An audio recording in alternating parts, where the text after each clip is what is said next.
बारिश ने मुसीबतें बढ़ा दी है, लेकिन मौसम में तब्दीली आई है और बहुत राहत लोगों को मिली है। स्वागत है आपका, आप देख रहे हैं लोक स्वर। मैं हूं आपके साथ दिलीप जगवानी। आइए खबरों का सिलसिला शुरू करते हैं। सबसे पहले नजर हेडलाइंस पर।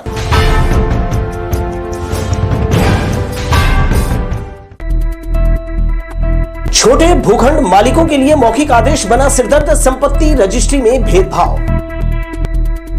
छत्तीसगढ़ में अब तक की सबसे बड़ी कार्यवाही, शराब घोटाला मामले में 22 अधिकारी निलंबित। ऑनलाइन पेमेंट पर मिल रहा ट्रेन टिकट, रेलवे का डिजिटल मोड यात्रियों का खराब कर रहा मूड। और गंदे बदबूदार बोगियों में सफर की मजबूरी, रेलवे का कोचिंग डिपो बन गया सफेद हाथी। हेडलाइंस के बाद आइए खबरें देख लेते हैं विस्तार से। ऐसे संकेत मिल रहे हैं कि एक दो दिन में छोटे भूखंडों की रजिस्ट्री पर लगा बैन हटा लिया जाएगा। यह कलेक्टर के मौखिक आदेश पर लागू किया गया था। इससे आर्थिक रूप से कमजोर लोगों की जमीन नहीं बिक पा रही थी। ऐसा मौखिक आदेश अवैध प्लाटिंग पर रोक लगाने के लिए दिया गया था। बीमारी में इलाज कराने, शादी जैसे महत्वपूर्ण कार्य करने के लिए छोटे प्लॉट के भूमि स्वामी इन दिनों परेशान बताए जाते हैं, क्योंकि विभाग में छोटे भूखंडों की बिक्री पर रोक लगा दिया है। दलाल छोटे भूखंडों की आड़ में अवैध प्लॉटिंग कर RERA, town and country planning और नगर निगम के प्रावधानों का उल्लंघन कर रहे थे। इससे राजस्व विभाग को घाटा उठाना पड़ रहा था। बहुत ज्यादा प्रभावित हो रहे हैं। जिनका छोटा जमीन है, जिनको जरूरत है, आवश्यकता है, बेचना चाहते हैं, उनको शादी के लिए या किसी और अन्य कार्य के लिए बहुत अर्जेंट है, तो नहीं हो पा रहा। इससे बहुत सुविधा का सामना करना पड़ रहा है। मैडम, इसमें रोक हटना चाहिए। बिल्कुल हटना चाहिए। बहुत ज्यादा परेशानी है, छोटे लोगों को बहुत ज्यादा परेशानी। इस मामले में रजिस्ट्री विभाग के सब रजिस्ट्रार श्री खेमका ने बताया कि इस संबंध में कलेक्टर से बातचीत जारी है। समझा जाता है कि एक दो दिन के भीतर प्रतिबंध खोल दिया जाएगा। प्रतिबंध से मुद्रांक शुल्क भी प्रभावित हो रहा है। इस संबंध में रजिस्ट्रार A.K. स्वर्णकार से संपर्क करने का प्रयास किया गया, लेकिन वे लंबित प्रकरण की सुनवाई के लिए हाई कोर्ट गए थे। कैमरा पर्सन जय साहू के साथ किशोर श्रीवास्तव, लोक स्वर, बिलासपुर। उप मुख्यमंत्री अरुण साव गुरुवार को नवा रायपुर पहुंचे, जहां उन्होंने निर्माणाधीन विधानसभा भवन का निरीक्षण किया। निरीक्षण के दौरान उन्होंने निर्माण कार्यों की प्रगति की जानकारी ली और कार्यों की गुणवत्ता पर संतोष जताया। श्री साव ने बताया कि नए विधानसभा भवन का सिविल वर्क लगभग पूरा हो चुका है और अब फर्नीचर, इंटीरियर का काम जो है तेजी से किया जा रहा है। उन्होंने कहा कि निर्माण कार्य तय समय के भीतर पूरा करने के निर्देश दिए गए हैं। इस अवसर पर लोक निर्माण विभाग के सचिव डॉक्टर कमलप्रीत सिंह सहित विभाग के वरिष्ठ अधिकारी भी मौजूद रहे। अधिकारियों ने उप मुख्यमंत्री को अब तक हुए कार्यों और आगे की कार्य योजना की जानकारी दी। सरकार की प्राथमिकता में शामिल इस बहुप्रतीक्षित विधानसभा भवन का निर्माण अंतिम चरण में है और जल्दी ही इसे जनता को समर्पित किया जाएगा। जिले के अधिकांश धान संग्रहण केंद्रों पर इस वक्त सैकड़ों क्विंटल धान खुले आसमान के नीचे पड़ा है।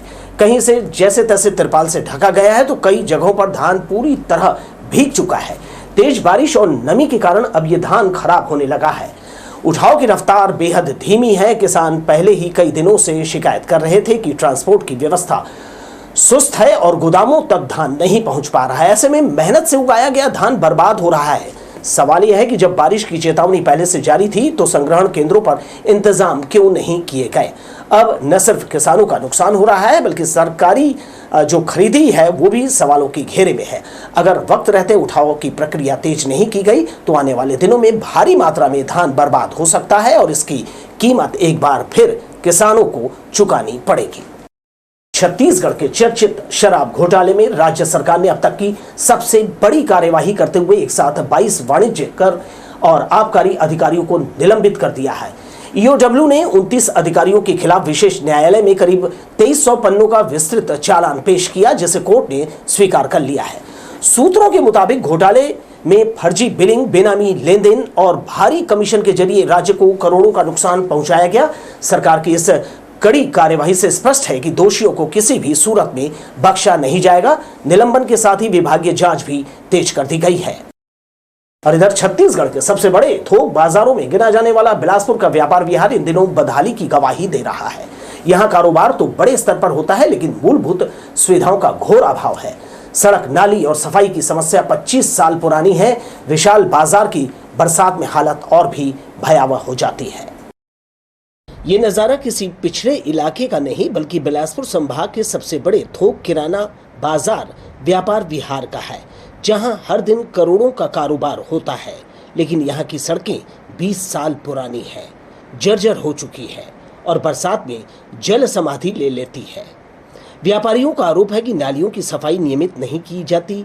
भारी स्लैब से ढका होने के कारण बरसात में पानी का बहाव रुक जाता है और दुकानों के सामने गंदा पानी भरता है। व्यापारियों ने कहा कि बारिश में पूरे बाजार की सभी सड़कों में कीचड़ और गंदगी फैल जाती है, दुकान तक पहुंचना मुश्किल हो जाता है। महापौर और आयुक्त से कई बार शिकायत की लेकिन कोई फायदा नहीं हुआ। हर महीने 8 से 10 हजार रुपए का टैक्स भरते हैं मगर सुविधा रत्ती भर नहीं है। भैया अभी जैसे पानी गिरता है तो पानी भर जाता है व्यापार यार में, और ये स्थिति रहती है कि रोडों के ऊपर में 1-1 फीट पानी रहता है। न किसी के दुकान पे आ जा सकते हैं, न कहीं पे कुछ कर सकते हैं। नाले की निकासी, पानी की निकासी आज तक मतलब ढंग से बनी नहीं है व्यापार यार की। स्थानीय व्यापारी बताते हैं कि निगम की सफाई व्यवस्था केवल दिखावे तक सीमित है। कई जगहों पर नालियों की सफाई के बाद निकला मलबा सड़क पर छोड़ दिया जाता है, जिससे गंदगी आसपास फैल जाती है। व्यापार विहार इस संभाग का सबसे बड़ा बाजार है, लेकिन हालत किसी गांव से भी खराब।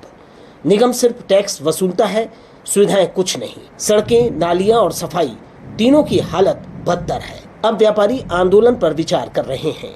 ये देखते हैं व्यापार विहार इतना बड़ा मंडी है, एक तो सबसे बड़ा संभाग का मंडी है, और निगम सफाई तो करती है। सफाई करने के बाद जो उसका मलबा रहता है वो पूरे रोड में आ जाता है। रोड में आने के बाद वो जिसमें पानी गिरते तो पूरी फैलती जाती है, गाड़ी चलते तो और फैलती से चलने का हमारा रास्ता बंद हो जाता है, तो उससे गंदगी डबल होती है। खस्ता हाल सड़कें, बंद नालियां और जगह जगह जमा पानी, यही पहचान बन गई है इस मंडी की। न सिर्फ व्यापारी बल्कि यहाँ आने वाले ग्राहक भी परेशान हैं। निगम की लापरवाही से व्यापार विहार की छवि धूमिल हो रही है। लोक स्वर के लिए कैमरामैन मयंक के साथ भूपेंद्र राठौर की रिपोर्ट। सर्पदंश जैसे मामलों में मृतकों को मुआवजा देने का प्रावधान है। बिलासपुर में सर्पदंश के 450 मामलों में फर्जी मुआवजा प्रकरण बनाने का मामला राज्य विधानसभा में उठाया गया था। इसके बाद से सिम्स में ऐसे मामलों के पोस्टमार्टम में सतर्कता बरतने के निर्देश दिए गए हैं। जिन असामयिक मौतों के मामले में सरकार पीड़ितों को मुआवजा देती है, ऐसे प्रकरणों में छत्तीसगढ़ आयुर्विज्ञान संस्थान ने डॉक्टरों को पोस्टमार्टम करते समय सतर्कता बरतने के निर्देश जारी किए हैं। पोस्टमार्टम रिपोर्ट मिलने के बाद प्रकरण थानों से राजस्व विभाग में मुआवजा प्रकरण बनने के लिए भेजते हैं। तमाम मुद्दों की तस्दीक होने के बाद ही मुआवजा के प्रकरण बनाए जाते हैं। इसमें देखिए कई पार्टियां शामिल होती हैं। इसमें मरीज स्वयं से शामिल होता है, उसके परिजन होते हैं, पुलिस होती है, डॉक्टर होता है और पंचनामा बनता है। उसके बाद फिर उसका रेवेन्यू, पटवारी और आरआई के माध्यम से उसका राजस्व प्रकरण बनाया जाता है। पैसे के देने के पूरे एसडीएम उसके बाद पैसा जारी करते हैं। तो इसमें 7 या 8 कड़ियाँ होती हैं। इसमें डॉक्टर का सिर्फ मात्र रोल जो पोस्टमार्टम को होता है, तो उन्हें कहा गया है कि बहुत ही गंभीरतापूर्वक और सुनिश्चित कर लिया जाए कि वो जो रिपोर्ट दे रहे हैं वो किसी भी त्रुटिहीन हो और उसमें किसी भी प्रकार के शक, शुबहे या आर्थिक अनियमितता की गुंजाइश न हो। 1 साल पूर्व सर्पदंश का फर्जी प्रकरण बनने का मामला राज्य विधानसभा में प्रमुखता से उठाया गया था। बिलासपुर कलेक्टर और मेडिकल कॉलेज के डीन ने इस मामले में अपनी रिपोर्ट दे दी है, जिसमें मुआवजे का सभी प्रकरण सही पाए गए हैं। ऐसे प्रकरण बनाते समय डॉक्टरों को सतर्क रहने के लिए कहा गया है। कैमरा पर्सन जय साहू के साथ किशोर श्रीवास्तव, लोक स्वर, बिलासपुर। बिलासपुर रेल मंडल के कई स्टेशनों पर यात्री इन दिनों एक नई परेशानी से जूझ रहे हैं। रेलवे ने हर स्टेशन पर एक काउंटर कैश लेन देन के लिए जरूर तय किया है, लेकिन हकीकत यह है कि कई जगहों पर यात्रियों को ऑनलाइन पेमेंट के लिए बाध्य किया जा रहा है। बिलासपुर और उसलापुर जैसे प्रमुख स्टेशनों पर यह समस्या अब रोजमर्रा की बात बन चुकी है। बिलासपुर और उसलापुर जैसे स्टेशनों पर टिकट काउंटर में यात्रियों की भीड़ लगी रहती है, लेकिन जिन यात्रियों के पास कैश होता है उन्हें यह कहकर लौटा दिया जाता है कि ऑनलाइन पेमेंट कीजिए वरना टिकट नहीं मिलेगा। हालात ये है कि ग्रामीण अंचल से आने वाले या बुजुर्ग यात्रियों के पास न तो स्मार्टफोन होता है और ना ही ऑनलाइन पेमेंट की समझ। ऐसे में ये यात्री घंटों भटकते हैं या निजी टिकट एजेंटों का सहारा लेते हैं। रेलवे की मंशा है कि डिजिटल ट्रांजैक्शन को बढ़ावा दिया जाए, लेकिन बिना पर्याप्त व्यवस्था के यह निर्णय यात्रियों के लिए सिर्फ परेशानी का कारण बन रहा है। कई बार सर्वर डाउन या नेटवर्क समस्या की वजह से भी यात्रियों को टिकट नहीं मिल पाता। मंडल के सीनियर डीसीएम ने बताया कि उनका उद्देश्य डिजिटल ट्रांजैक्शन को बढ़ावा देना है। नकली नोटों की शिकायतें और खुले पैसे की कमी के कारण स्टाफ डिजिटल मोड को प्रोत्साहित करता है। हालांकि सभी स्टेशनों पर कम से कम एक कैश काउंटर रखा जाना चाहिए। यात्रियों को समझाया जाता है कि ऑनलाइन पेमेंट में 3% का डिस्काउंट भी मिलता है। डिजिटल इनिशिएटिव को हम लोग सब प्रमोट कर रहे हैं। इससे क्या है कि खुदरे की समस्या, नकली नोट का समस्या, इन सब से निजात मिल जाता है। पैसेंजर के लिए भी कन्वीनियंट है और ग्रामीण अंचल में भी अब देखते हैं कि हर प्रकार का ट्रांजैक्शन, चाहे राशन का हो, ये सारा कंप्यूटर OTP बेस्ड हो गया, आधार बेस्ड हो गया। तो उसी दृष्टिकोण से देखते हुए यहाँ पे टिकटिंग को भी हम लोग खूब बढ़ावा दे रहे हैं कि डिजिटल ट्रांजैक्शन हो तो खुदरे का समस्या या नकली नोट का या स्टाफ ने कुछ पैसा रख लिया या खुदरा नहीं है, इन समस्या से निजात मिले। फिर भी जनता का वो को देखते हुए हर जगह एक कैश काउंटर हम लोग रन कर रहे हैं, लेकिन बाकी हमारा भरसक प्रयास है कि जितना हो सके डिजिटल ट्रांजैक्शन को प्रमोट करना है। ये आप ही की सुविधा के लिए, इसमें आपको बचत भी है, इसमें आपको 3% का डिस्काउंट मिलता है किसी भी टिकट पर। तकनीक के साथ चलना जरूरी है, लेकिन आम लोगों की सुविधा को नजरअंदाज कर देना किसी भी सिस्टम की कमजोरी बन सकता है। रेलवे को चाहिए कि वो डिजिटल पेमेंट के साथ कैश ऑप्शन को भी बराबर प्राथमिकता दे, ताकि कोई यात्री सिर्फ पेमेंट मोड की वजह से अपने सफर से वंचित न रह जाए। लोकस्वर के लिए कैमरामैन बैंक के साथ भूपेंद्र राठौर की रिपोर्ट। सरकंडा पुलिस ने नशीली कफ सिरप की तस्करी के एक बड़े नेटवर्क का खुलासा करते हुए झारखंड देवघर से एक मेडिकल एजेंसी संचालक कृष्ण कुमार बरनवाल को गिरफ्तार किया है। जांच में सामने आया कि मुख्य आरोपी टानू उर्फ भांजा महंत द्वारा ऑनलाइन पेमेंट कर झारखंड से प्रतिबंधित सिरप मंगवाकर बिलासपुर में बेचा जा रहा था। इस मामले में पहले ही 3 आरोपी और एक नाबालिग को 55 नग अवैध कफ सिरप के साथ गिरफ्तार किया जा चुका है। पुलिस ने देवघर से मोबाइल और अन्य तकनीकी साक्ष्य एकत्र कर आरोपी को पकड़कर न्यायिक रिमांड पर जेल भेज दिया है। NDPS के एक प्रकरण में थाना सरकंडा अंतर्गत हमने एंड टू एंड कार्रवाई करते हुए पूरे एक नेटवर्क को ध्वस्त किया है, जिसमें जो बेचने वाला माल को खपाने वाले से लेकर के हमने जो उसका मुख्य सप्लायर था उसको भी हमने देवघर झारखंड से पकड़ा है।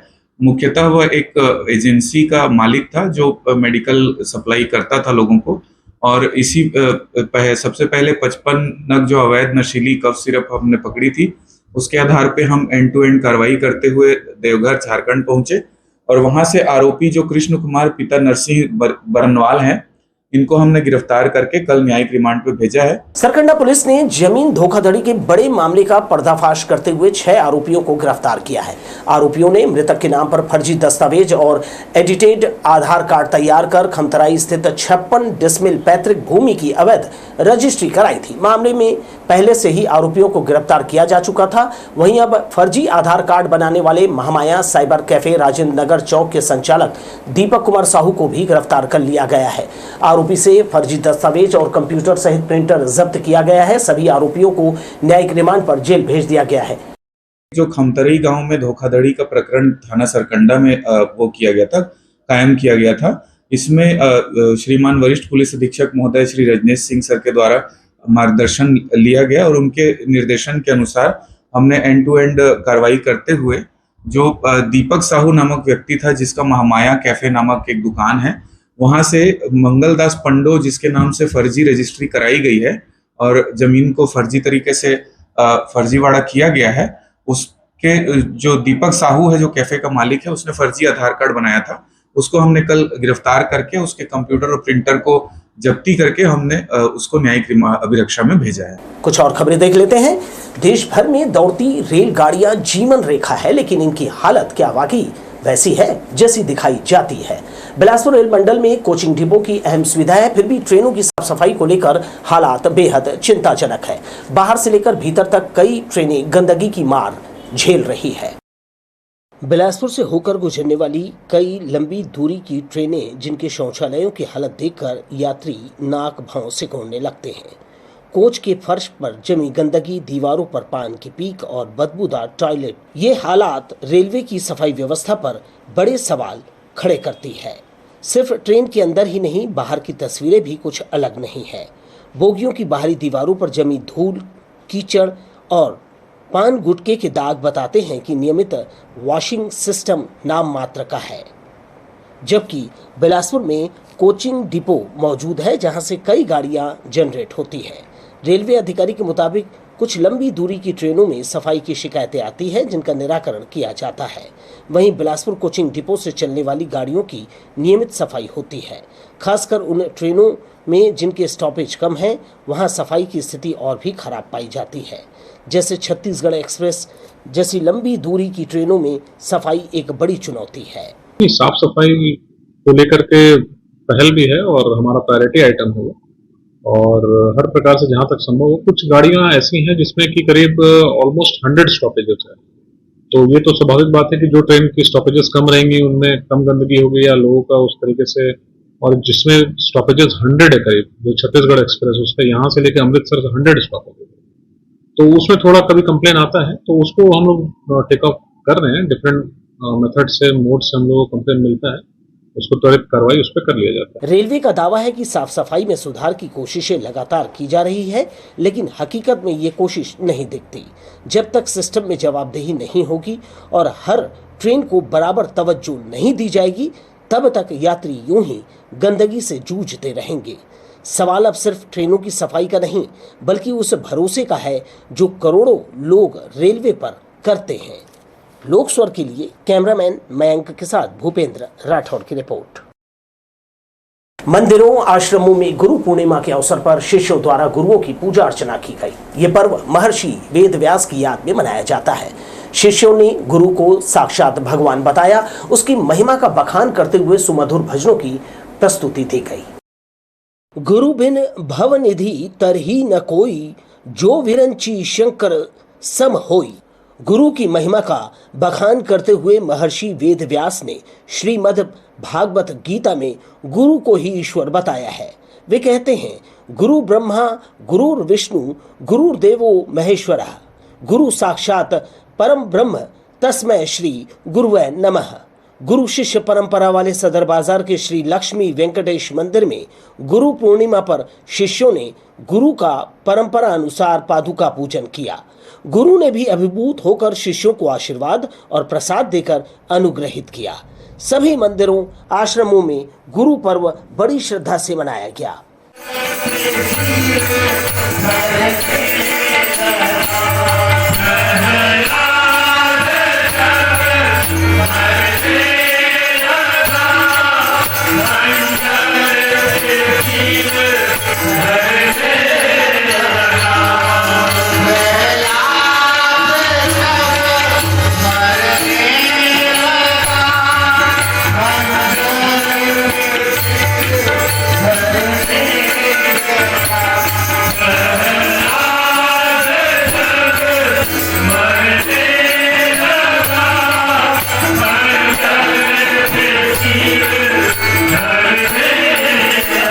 देवताओं के गुरु बृहस्पति, दैत्यों के गुरु शुक्राचार्य, तो हर युग में बिना आचार्य के ज्ञान की प्राप्ति होती ही नहीं है।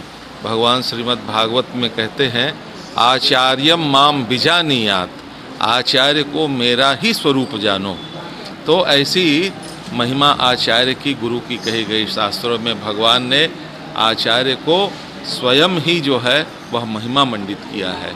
मंदिर में सुबह से ही गुरु की महिमा का बखान संगीतमय शास्त्रीय भजनों से किया गया। शिष्य वृंद माथे पर त्रिपुंड सजाए पारंपरिक परिधान धोती कुर्ता धारण किए हुए थे। सबके सिर में शिखा बंधी हुई थी। लोक स्वर के लिए कैमरामैन जय साहू के साथ किशोर श्रीवास्तव की रिपोर्ट। डॉक्टरी की पढ़ाई कर रहे प्रथम वर्ष के छात्र छात्राओं ने मृत शरीर का प्रैक्टिकल किया। उन्हें बताया गया कि शरीर कैसे काम करता है। मस्तिष्क शरीर का सबसे संवेदी अंग है, जो सेकंड के 100वें हिस्से से भी कम समय में शरीर के अंगों को संदेश देता है। यही कारण है कि चिकित्सा शिक्षा के महत्व को देखते हुए अंगदान किया जाता है। MBBS यानी डॉक्टर बनने की पढ़ाई अत्यंत कठिन है। यहाँ देश के विभिन्न हिस्सों से आए छात्र छात्राएं मानव शरीर को सामने रखकर शरीर कैसे काम करता है इसे सीखते हैं। यह मानव शरीर सिम्स को अंगदान करने वालों से प्राप्त होता है, जिसे एनाटॉमी विभाग पूरी गरिमा के साथ केमिकल का लेप कर उसे सुरक्षित रखता है। हाथ पैर किस तरह काम करता है? संवेदी अंगों में मस्तिष्क सेकंड के 100वें हिस्से से कम समय में शरीर को संकेत भेजने का काम करता है। देहदान के माध्यम से या लावारिस अनक्लेम्ड बॉडी के माध्यम से जो बॉडियां आती हैं उनको हम बहुत अच्छे तरीके से गरिमापूर्ण ढंग से प्रिजर्व करते हैं। उसके बाद प्रतिदिन उन्हें इन एनाटॉमिक डिसेक्शन टेबल्स के माध्यम से निकालकर उनके अलग अलग अंगों का विन्यास, सौजन्य, वे आपस में कैसे जुड़े रहते हैं, मांस, पेशी, हड्डियाँ, तंतुएं, तंत्रिका तंत्र, रुधिर तंत्र, संचरण तंत्र, ये जितने प्रकार के तंत्र हैं, जो विभिन्न प्रकार के अंग हैं और उनकी शारीरिक संरचना है, वे कैसे हाथ पैर हिलाने में, चलने में, दौड़ने में काम आते हैं। आँख है तो उसकी कार्य, कान, इस प्रकार इनको सब डिसेक्शन के माध्यम से जटिल शरीर की गूढ़ संरचनाओं के बारे में सिखाया जाता है। इस मेडिकल कॉलेज में 150 से भी अधिक चिकित्सा छात्र छात्राएं अध्ययनरत हैं। यहाँ आँख, कान, गला, छाती, पेट, हाथ पैर, हड्डी, त्वचा, स्पाइनल न्यूरो, मस्तिष्क, हार्ट, किडनी, मूत्र रोग, तंत्रिका तंत्र, गायकोनोलॉजिस्ट आदि महत्वपूर्ण विभाग हैं। एमबीबीएस की पढ़ाई करने के बाद जूनियर डॉक्टर्स इंटर्नशिप के बाद पोस्ट ग्रेजुएट का कोर्स करते हैं। कैमरा पर्सन जय साहू के साथ किशोर श्रीवास्तव, लोकस्वर, बिलासपुर। गुरुवार शाम बारिश ने बिलासपुर की स्मार्ट सिटी की हकीकत उजागर कर दी। कुछ ही घंटों की बारिश में शहर के अधिकांश इलाके जलमग्न हो गए। सड़कों पर 2 से 4 फीट तक पानी भर गया और हालात ये रहे कि न गाड़ियां चल सकी न लोग। बिलासपुर का पुराना बस स्टैंड हो या फिर विद्यानगर, श्रीकांत वर्मा मार्ग, हर तरफ एक ही तस्वीर, पानी ही पानी। बारिश के बाद कई इलाकों में सड़कें नजर नहीं आई, वाहन रेंगते दिखे और पैदल चलना भी मुश्किल हो गया। कई दुकानों में पानी घुस गया। नालों की सफाई नहीं होने का खामियाजा आम लोगों को अब भुगतना पड़ रहा है। बारिश थमने के बाद भी घंटों पानी की निकासी नहीं हो पाई। स्मार्ट सिटी प्रोजेक्ट के करोड़ों के दावों के बीच शहर की तस्वीर कुछ और ही बयां कर गई।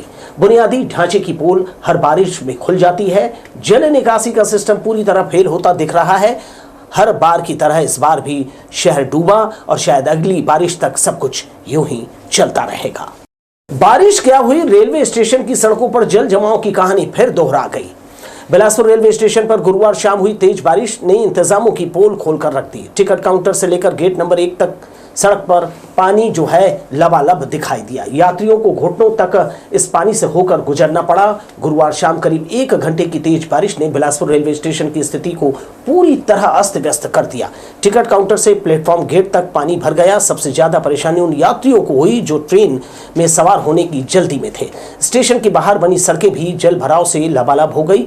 ऑटो और टैक्सी चालकों को खड़े होने की जगह नहीं मिली, जिससे यात्रियों को स्टेशन तक पहुंचने में भी मुश्किलें आई। पानी की निकासी की कोई व्यवस्था मौके पर नजर नहीं आई। रेलवे द्वारा समय समय पर स्टेशन विकास और यात्री सुविधाओं के बड़े दावे किए जाते हैं, लेकिन जमीनी हकीकत हर बारिश में सामने आ ही जाती है।